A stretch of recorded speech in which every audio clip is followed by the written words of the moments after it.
I'm Kaylee, and I just finished reading Wilkie Collins' The Law and the Lady. This one has been on my TBR for quite a while, and I was very excited to pick it up. I've read a few of Wilkie Collins' other books and really enjoyed them, so I had high hopes for this one, and I was not disappointed. But before we dive into all my thoughts about The Law and the Lady, I'm going to reach back here to our Booktuber Shoutout book, and we're going to shout out somebody randomly. Oops, I grabbed two. Okay, well, we have two today. Now I'm dropping them. Our first Booktuber Shoutout is to Jen Campbell, and our second one here just says Bookish. I'll leave a link to both of their channels in the description, so be sure to click on over there and subscribe to them. And if you haven't already, please do subscribe to this channel and follow me over on Goodreads and Instagram and Storygraph and all the places. So now let's dive into what I thought of Wilkie Collins' The Law and the Lady. When Valeria marries Eustace, she discovers that some dark secret has made him marry her under a false name. She meets his mother and finds out his true identity. She appeals to his friends to find out what terrible secret he is hiding. He begs her to leave it alone and warns her that it will only drive them both apart. But she persists and finds that he was accused of a terrible crime and never quite was proven innocent. Valeria embarks on a desperate search for evidence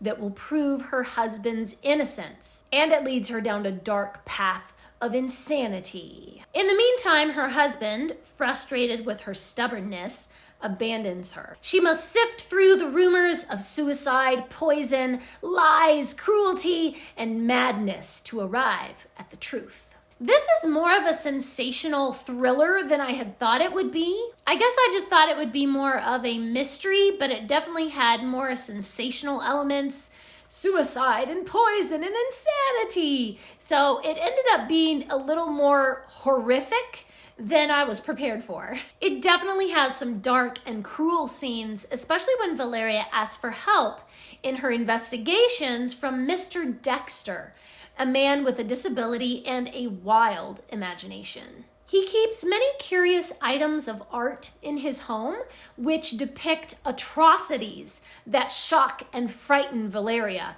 They shocked and frightened me.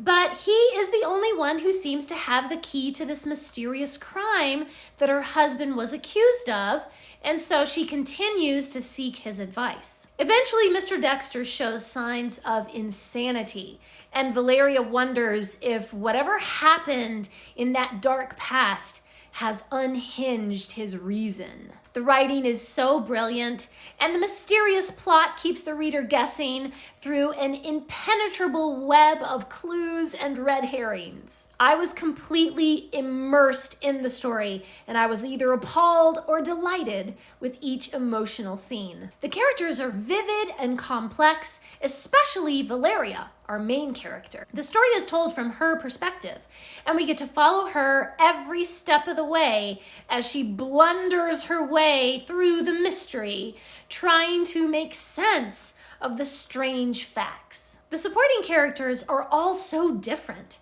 with their own personalities and secrets. It was fascinating to read their dialogue and wonder if they were telling the truth or hiding something, or whether they were lying to themselves too. There are just so many layers of intrigue and personal motivation that made each character an enigma unto themselves.